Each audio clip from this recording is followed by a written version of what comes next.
Perzigian. How are you doing? I'm good. How about you? I'm good. I'm tired of the cold, but yeah, one day the wind will stop and the weather will get warm. Thank goodness. Very soon. So thank you so much for doing this with me today. I wanted for us to have a little bit of time to talk about, real estate and the market and what's going on and what you're looking at there. So, from your professional opinion, where do you view the market right now? How do you view it? Well, I think it's a really strong seller's market. I see it primarily, in the, I would say, $400,000 to $600,000 price range.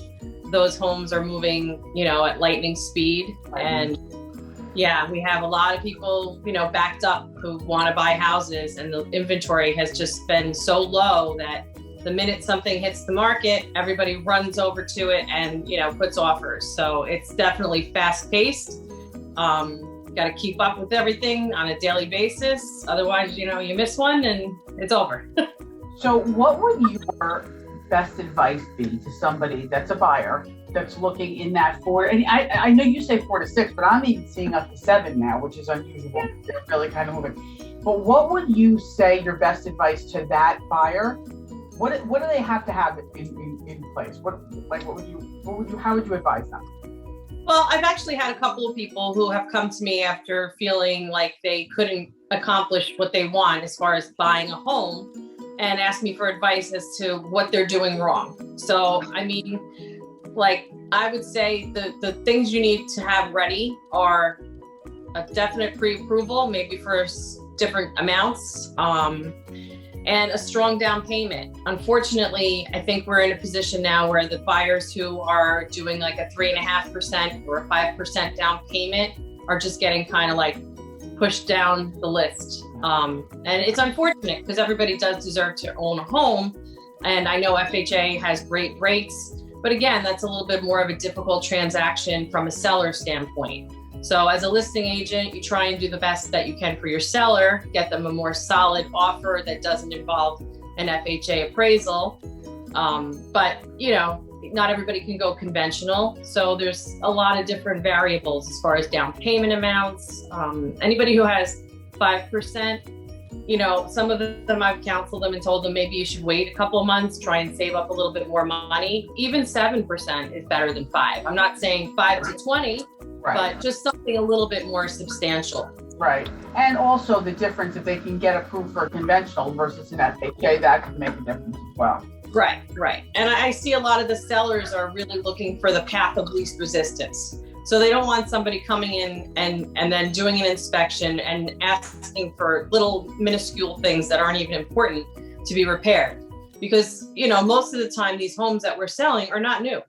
So you can't expect everything to be completely perfect in a home that's built.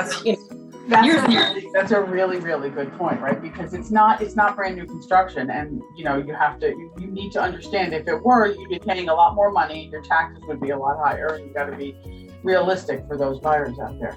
Yeah. So that's all great advice. So I would like for you to share a war story.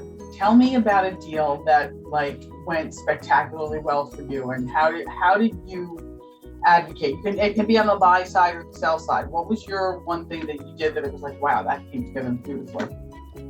I would say probably on the buy side, because that's a little bit more of an emotional transaction, I think, for a lot of people. Right. So I've had a few people in the past that, were renters and they felt like they were going to rent forever. And they've rented from me, maybe, So I did have one example where these people did rent a property from me for many years. And then they decided that they really wanted to buy something. They had saved up money. They thought maybe, it was time to really plant their roots, but they didn't have a huge budget. So we started the search much lower than where they actually wound up. But sometimes that's how it goes, because they didn't want to buy a house and not really enjoy it and have it too small. So we wound up actually getting them a renovation. So it was a contractor who had picked up the house, I guess, pretty cheap and was renovating it. And the minute it hit the market, we went over there and we just put in a full price offer, boom, done. They got to pick out tile, they got to pick out cabinets. That's It was fun. So great. then they got kind of the benefit of the old home price with the new homes. Fun stuff. Oh, that is good. I like that. Yeah.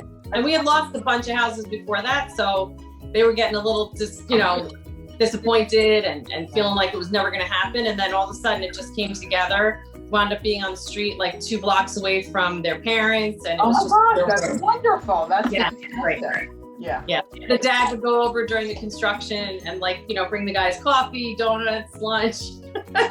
Listen, he's a Dale Carnegie graduate, winning friends and influencing people. I love it. All right, well, that's fantastic. You and I have worked together now here at Keller. I've been at Keller for 3 years, and then we actually did a deal when I was with my former company. Right. And you actually worked with them too. So how long have you been at Keller now? 5 years.